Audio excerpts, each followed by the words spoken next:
This is Sneaker Gears. My name is Levi, and welcome to a special episode and a public service announcement for Nike.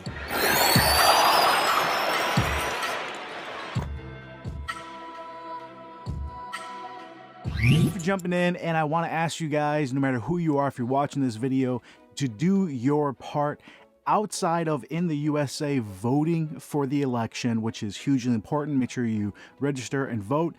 This is the second most important thing, and excuse me being a sneakerhead and first world problems here, but if you see this video, if you know anybody who works at Nike, if you post this is a public service announcement for Nike to make more Kobes. I don't understand what they're doing, because no matter how much you want a Kobe, even if you're willing to spend the money on a Kobe, and they're charging a lot, way more than they were in the past, you can't get them. It's hard to get. And I want to do this before the Kobe 5 Bruce Lees are coming out here shortly. And this is a video, obviously, if you looked at the title, was a top 5 video for the most coveted Kobes ever. I think I have maybe one pair, but obviously I would love to own all of them. And right now Nike is doing a disservice in honoring Kobe for all the Kobe fans around the world. And on top of that, you have people who are not hoopers who just love Kobe and want to buy this shoes, and they can't. So Kobe, put them on Nike by You or Nike ID, put it on a list where you can get a whole sheet of people who want these Kobes, whether they log in and you say, hey, I'm going to be buying this, but not making enough and having these fall into bots and people who are trying to make money on something that we miss Kobe. Like, there is a deep, heartfelt connection when you own one of his shoes, and we can remember someone who we all loved and we lost way too soon. Top that all off, you look at the NBA Finals, more players were wearing Kobes, even throughout the playoffs. I mean, Dwight Howard actually didn't sign a shoe contract because he wanted to wear Kobes. Rajon Rondo lost his contract, and he was at the end of his contract with Anta, with his Rondo line, and he's been wearing mostly Kobes. So I don't know what to do. Get the word out. Put it on Twitter. Let's start a campaign. Nike Make More Kobes, or hashtag Nike Make More Kobes. But with that all being said, this is a top 5 video, the most coveted Kobes. Let's jump right in this, but please guys, do your part. All right, so this is a top 5 list, but these are all Kobes that I think everyone covets. I only have maybe one of them, but I do want to add 2 special ones on the list because they have already released. And unfortunately, you know what, guys, we did not buy enough.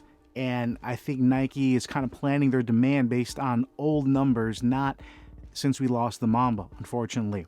So the 2 on the list that didn't make the top 5 are his epic 81-point game Kobe 1s. These are obviously hugely memorable, iconic. They released them, and you honestly could find them at any Nike outlet. Since he passed, they've been going for crazy amounts online. They're hard to get. I actually do have the black Mamba pair of Kobe 1s, and I still regret not picking up a second or third pair. So even though I have an awesome pair, and these I only wore pretty much on court, as well as these are such a durable model, you can wear it off court, the leather is fantastic.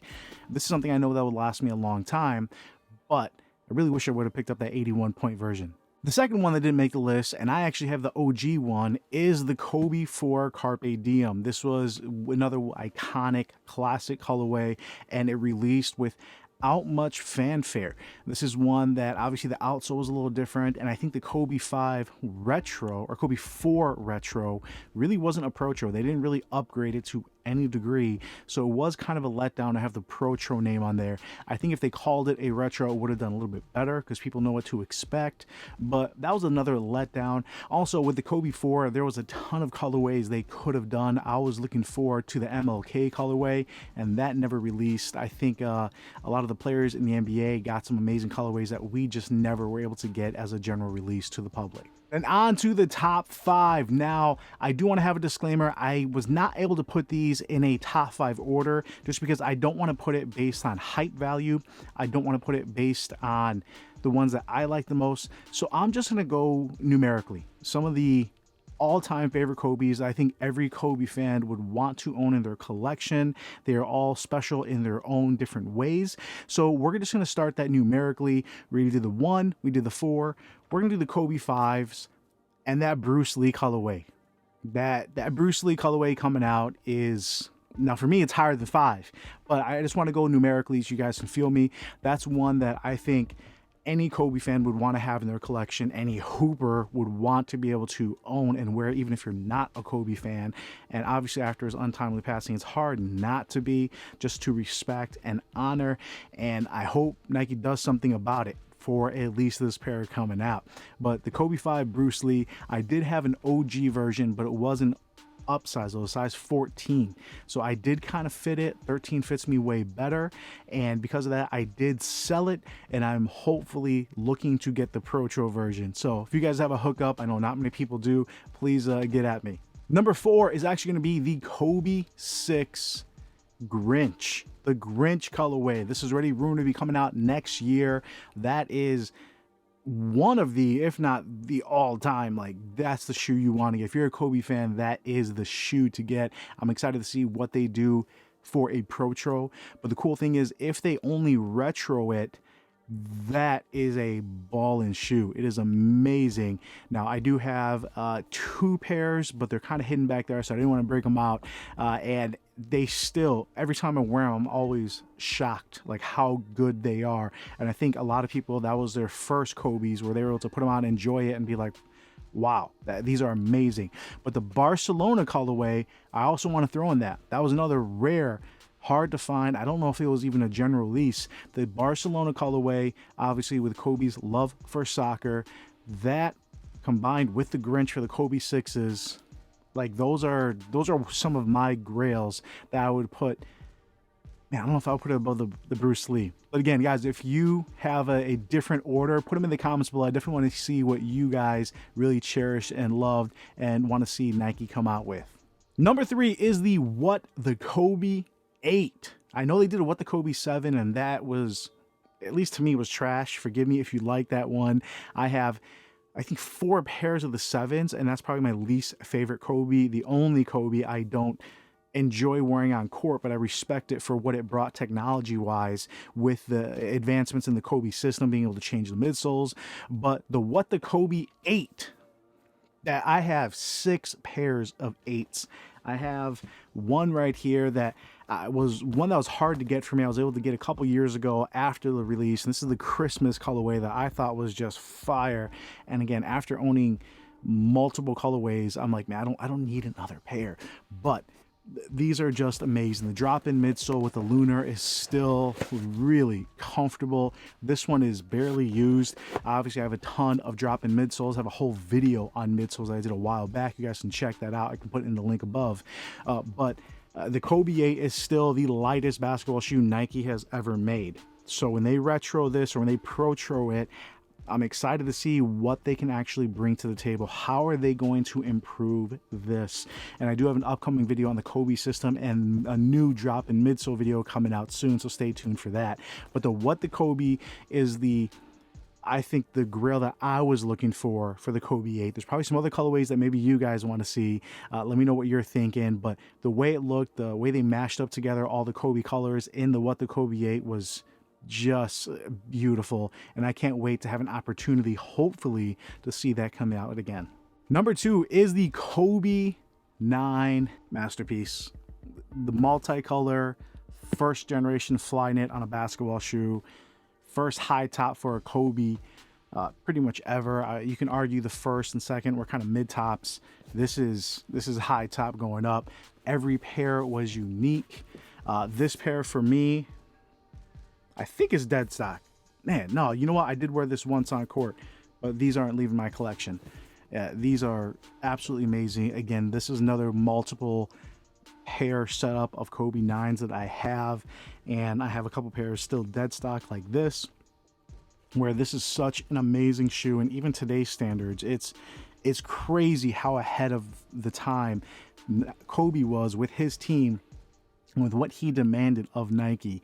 So the Kobe 9 masterpiece, I think this is one of the highest Kobe's that you could have in your collection. And I could be wrong on that, guys. Let me know what other Kobe 9s that you really like to see in my collection. I do have the details, the Beethovens. I have a couple of the lows, the Moonwalker, the Michael Jackson tribute. So I have a couple other pairs, and all of them are just phenomenal, where I don't know if I could sell those. But the masterpiece, this one is just fire. And number one, and again, this is not because it's number one, but just the Kobe 11 Fade to Black. That was one, man, I don't know a Kobe fan who didn't want those in their collection, wasn't trying to get them. I do have and I would have to get out of the box, the Nike Bayou, the Mamba Day version of that Kobe 11. And I was able to get those with that full-length Zoom Air for the Kobe 11. So that was kind of a cool treat to add that to it and be able to use that midsole on other Kobe's. But the Fade to Black version, absolutely beautiful. I do have the opposite version where I took the white one with the gold Nike swoosh, so that was kind of my take on it. But that Kobe 11 Fade to Black, I think it's still way too early to have that being retroed or protroed anytime soon. It's going to be a couple years, but that is, and again, I don't know if you want to call it number one, but I know that is the most recent, most memorable. And obviously with his passing, having a straight black pair of Kobe's is, man, that kind of hurts just to even think about it. But yeah, it's still emotional. Even still thinking about Kobe, even still thinking about the way the Lakers won this year. I'm not a LeBron fan by any means, but at the same time, I respect the guy. I respect the Lakers, the way they fought through and brought that championship home, honoring Kobe and bringing the Lakers back to championship land. I'm from Chicago, so I don't have any love for that, but I do have love for Kobe, and I know that what it meant to him and his family and just the city of LA. We've been through a lot this year in 2020, the entire world. So just seeing any little good things happen to people around you in the news, I savor. So hopefully you guys are too. You look for the moments you can celebrate and enjoy. So with that, Nike, make it available. The Kobe 5 Protros, any of the Kobe's coming out, make it easier for us as a general release public to get these releases. Whatever you have to change, whatever you have to do, get this message out, guys. Hopefully you like that video. I'll have some performance reviews coming out on the Kawhi very shortly here. Let me know what you want to see. And as always, guys, girls, I really appreciate you. This is Levi of Sneaker Years, and I will come at you later.